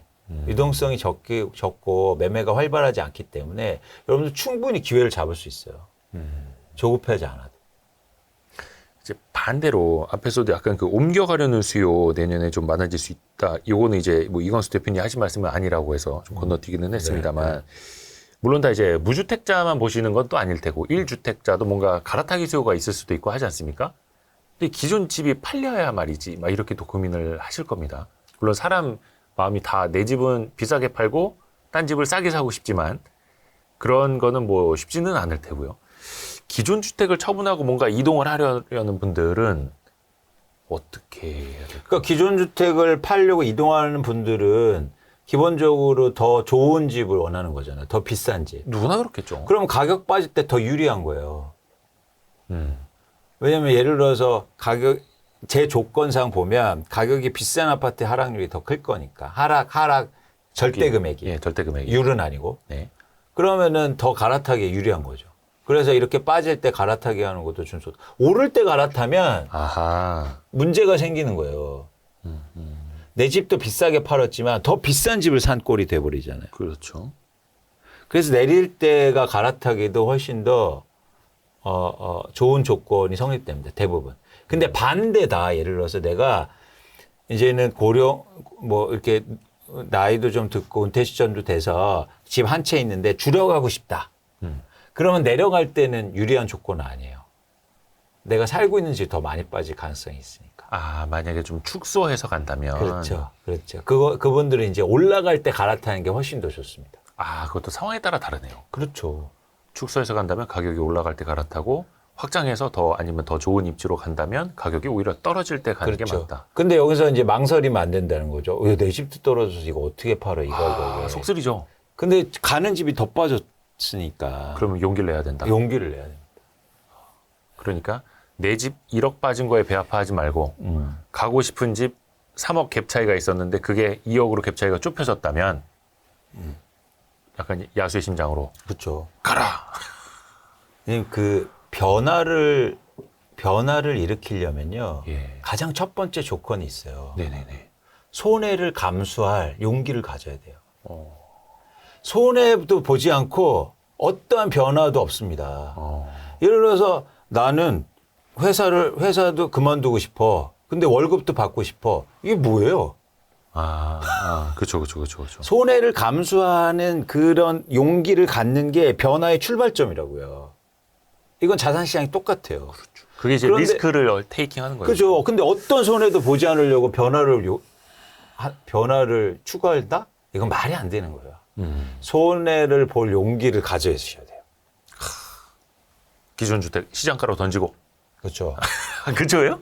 저는 아니라고 하실 줄 알았는데. 그렇고 던지고, 그래서 그래요? 더 많이 빠진 좋은 집에 딱 가면 되니까. 저는 그냥 드립 날린 거였는데. 그런 손해라고 생각하면 안 된다. 투자라고 봐야죠. 이원수 대표님도 약간 야수의 심장이 있으시네요. 그러니까 회사 그만두죠. 그렇죠. 우리나라에서 제일 큰 증권사를 그만두고 나오셔서. 제가 월급도 많이 받았다고요. 그렇죠. 애널리스트 중에서도 완전 거의 선임급이었잖아요. 그러니까 그거를 그만두고 사는 쉽지 않습니다. 왜 그러셨어요? 그러니까 그만큼 저 변화를 더 추구했다는 거예요. 손해를 감수하고. 이야. 아니, 이거 잘났다 이런 게 말씀을 드리는 게 아니라 네네. 그 손해가 없으면 변화가 없다는 말씀을 드리고 싶은 거예요. 근데 제가 알기로는 광순의 복덕방 아직 수익이 없으신 걸로. 빵이죠, 빵. 와이스트리 광고죠. 어떻게. 저희가요? 네, 어때요? 뭔가 좀 벼룩의 간이라도 내드려야 될 것 같은. 네. 야. 어떻게 해서든 이제 우리 한번 열심히 한번 해보시는 걸로. 아니면은 그 광순의 복덕방을 월간으로 하실 때마다 한번 오세요. 저희가 코너를 만들어서 같이 한번 하는 걸로. 그럴까요? 네. 생각해 볼까요? 월간 광순의 복덕방. 좋습니다. 이거 돈이 될까요? 오늘 제 갈비뼈가 여러 대 부러진 것 같습니다. 뼈를 하도 많이 맞아가지고 이거 나만 하질않네. 예, 갈비뼈 한 3대 남았습니다. 그래서 제가 이런 말씀을 왜 드리냐면 네. 저는 아까도 이제 처음에도 말씀드렸지만 생각을 변화시키는 게 되게 중요하다. 근데 그게 참 어려워요. 그렇죠. 그 생각을 변화시키는 게 왜 힘드냐면 나 그동안 이렇게 살아왔어. 그 생각이 그래서 굳어진 결과잖아요. 네. 그거 바꾸기가 쉽지 않습니다. 그렇죠. 그래서 아예 많이 격언 중에 나오잖아요. 다 뭐 이렇게 성인들 생각 바꾸려고 노력하지 마라. 절대 안 바뀐다. 그래서 투자를 얘기하기가 되게 힘들어요. 그러니까 사람 고쳐서 쓰는 거 아니다. 그렇죠.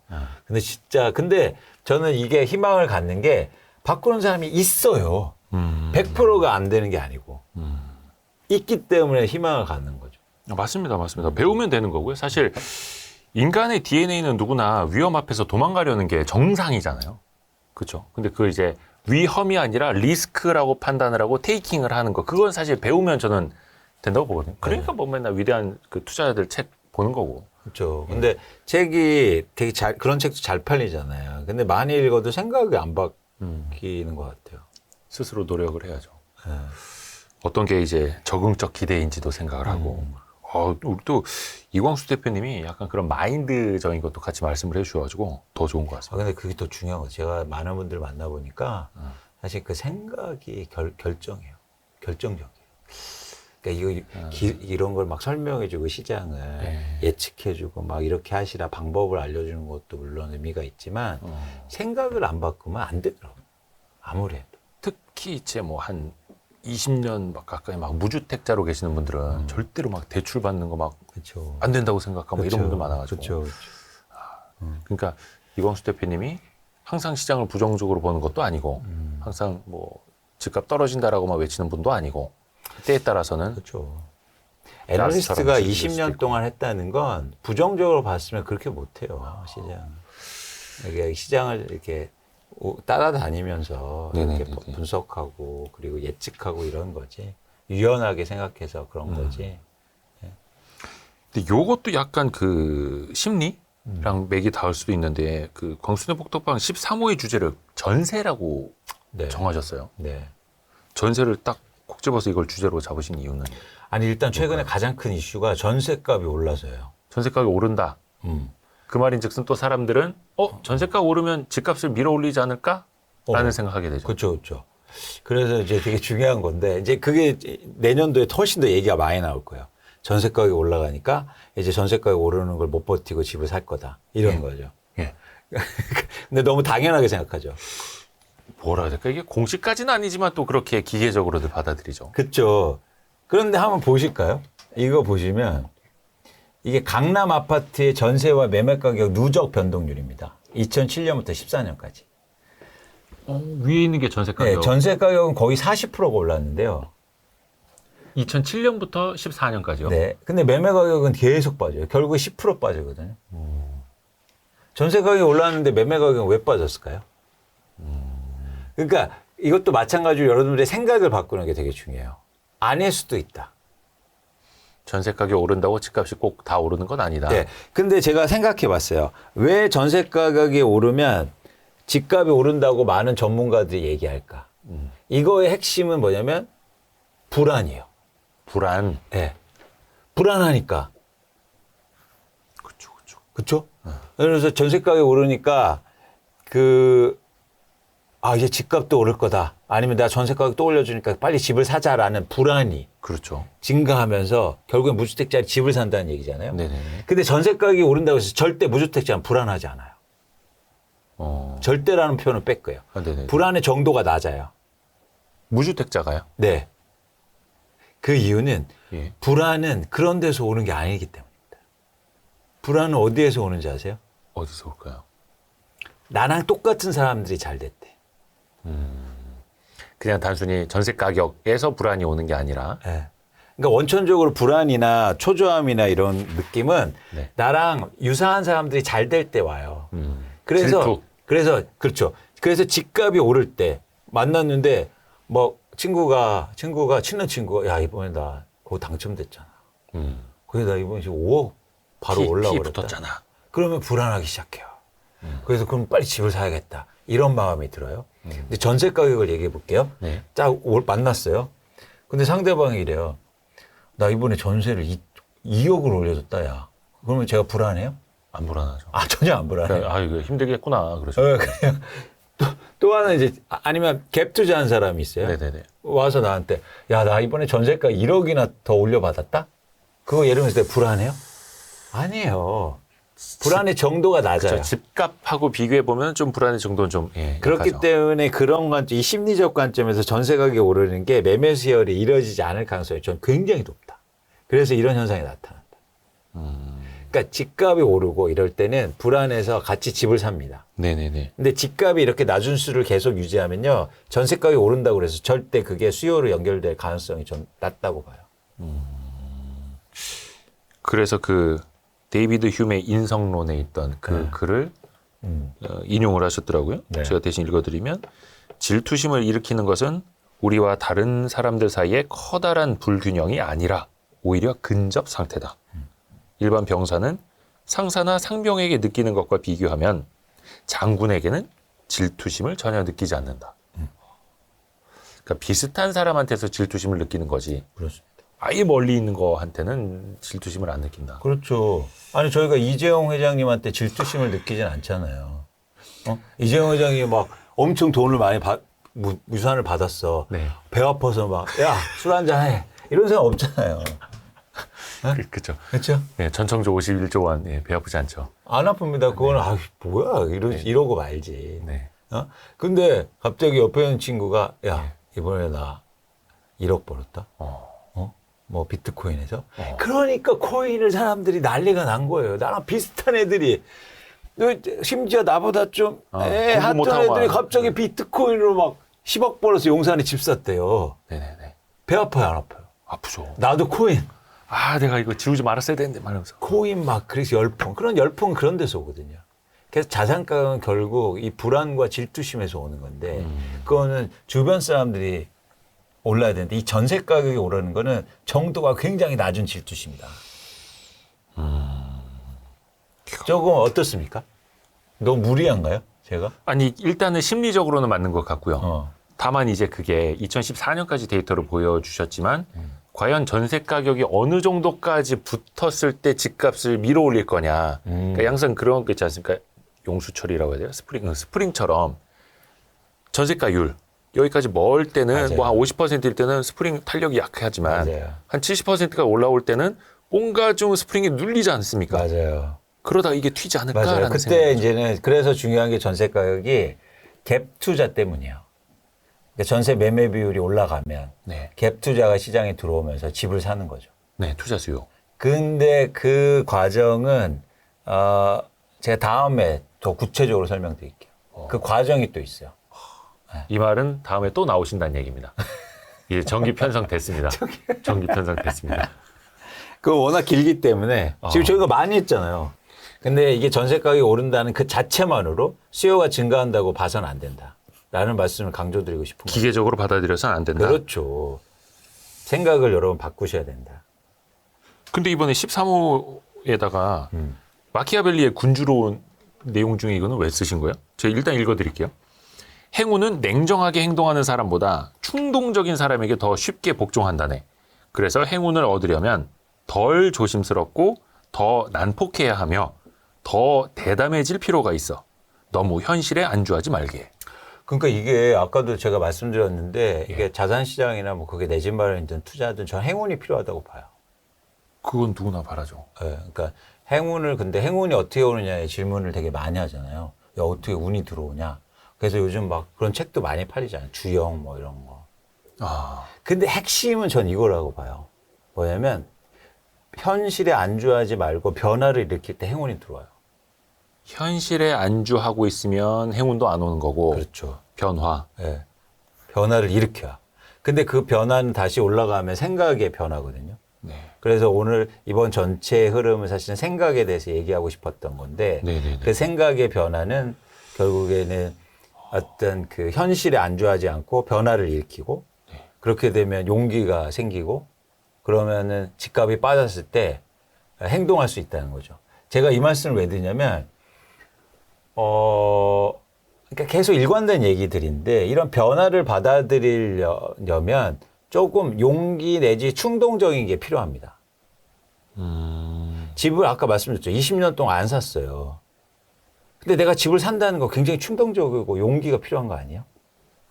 저도 옛날에 그렇게 샀던 것 같아요. 그렇죠. 예. 그거죠. 그래서 여러분들이 그러셨으면 좋겠다는 거예요. 사실 이건 충동이에요. 특히 집은요. 일생에서 3-4번밖에 못 사거든요. 평균적으로. 뭐 많이 살 수 있는데 네네. 기본적으로. 뭐 샀다 팔았다 하더라도. 네. 3-4번 사는데 그건 사실은 그 충동이에요. 그러니까 속된 말로 지를 수 있는 용기. 그렇죠. 큰 변화. 근데 그게 그냥 아무 때나 지르는 게 아니고 그렇죠. 앞에서 이제 거의 1시간 20분에 네. 걸쳐서 이제 조건을 다 말씀해 얘기해 주셨으니까. 그래서 여러분들이 이제는 이런 생각의 변화를 일으키고 현실을 좀 탈피할 수 있는 용기가 전도 필요하다. 저는 요 얘기를 계속 좀 해보려고 그래요. 어디에서요? 광순의 와이스트릿에서. 예? 그러니까 광순의 복덕방 발간하시고 이제 영상 버전으로는 와이스트릿에서 이렇게. 예. 그래서 PDF로는 광순의 복덕방 찾아가. 요즘에 그 검색하니까 한 방에 나오더라고요. 그렇죠. 홈페이지도. 많이 검색하니까. 홈페이지도. 많은 분들이. 근데 예를 들어서 이런 거예요. 그래서 여러분들 행운을 불러오려면 제가 갑자기 그쪽으로 가서 그런데 유럽의 어떤 나라는 막 운도 나쁘고 그러면 갑자기 접시를 깨요. 일부러. 뭔가 좀 바뀌도록. 사실 그런 충동적인 거. 그런 것도 여러분들이 한번 2024년도에는 한번 해볼 필요가 있다. 여러분들 하지 않던 거. 야구 선수가 배트 부러뜨리듯이 때로는 그런 용기와 충동도 필요하다. 그렇죠. 다만 아무 때나 아무데나 지르는 건 아니고. 그래서 조건이나 설명드렸으니까 생각을 바꾸면서 그 조건에 대해서 얘기하시고 2024년부터는 많은 분들이 내 집 마련 하셨으면 좋겠다는 생각을 갖고 있습니다. 우와, 너무 멋집니다. 그래서 우리 이광수 대표님을 많은 분들이 좋아하시는 거는 확실하게 데이터를 갖고 말하시고 데이터뿐만이 아니라 본인의 뷰도 명확하게 맞든 틀리든 명확하게 말씀을 해주시고 또 거기에다가 어떤 투자 마인드적인 것도 같이 말씀을 해주셔서 삼박자가 멋지십니다. 돈이 안 되는 장점이죠. 되게 저는 이제 너무 동병상련을 느끼고 있는 입장이어가지고 네, 아무튼 예. 오늘 너무 돈 얘기했나? 네? 아니 근데 그 현실이죠. 맞아요. 솔직히 그렇지 않습니까? 다 그 애덤 스미스가 말씀하신 것처럼 인간의 이기심이 있기 때문에 지금 우리 사회도 경제도 돌아가고 있는 거 그 생각이 아니겠습니까? 너무 좋아. 맞습니다. 그래서 같이 돈을 못 벌고 있는 와이스트릿과 광수대 복덕방이 뭔가 좀 콜라보를 해볼 수 있는 계기도 한번 만들어 볼게요. 오늘 이광수 대표님께 정말로 감사드립니다. 고맙습니다. 감사합니다. 감사합니다. 고생하셨습니다. 고생하셨습니다. 고맙습니다.